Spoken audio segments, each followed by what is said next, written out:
Long ago, in a quiet village surrounded by misty mountains, there lived a man named Oba. Oba was known for his curiosity and his enormous appetite. Every day, he wandered the hills searching for food, dreaming of flavors he had never tasted. One morning, as the sun painted the sky in gold, Oba noticed a faint glow atop the highest hill. Drawn by the light, he climbed the rocky path until he found a grand altar, shimmering with golden food. Smoke rose like silk into the air, and the aroma was unlike anything he had ever smelled. Oba knew at once that this was no ordinary meal. He had heard stories of the gods' food, reserved only for divine beings, and forbidden to mortals. But as he stared at the sparkling dishes, his stomach growled louder than his fear. Hesitation melted into desire. With trembling hands, he reached out and tasted the food instantly. A blinding light enveloped him. The winds roared, and the ground beneath him seemed to vanish.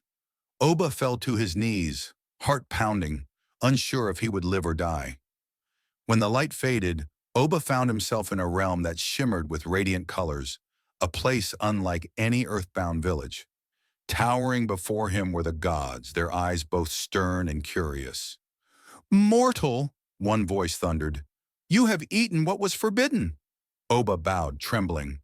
I, I couldn't help it. I was hungry," he admitted.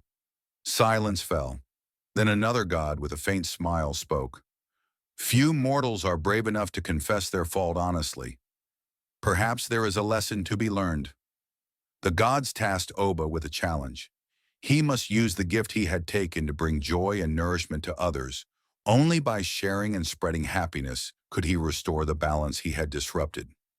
Filled with awe, Oba returned to his village carrying an inspired heart. He cooked meals richer than anyone had ever tasted and shared them freely with every villager. Laughter and warmth returned to the streets.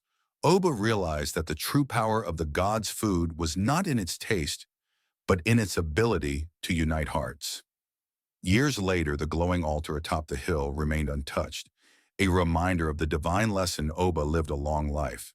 Always generous, and always remembered that even the smallest act of sharing could make a mortal feel as close to the gods as one could ever be. In the end, he learned that the greatest feast was not for one, but for all.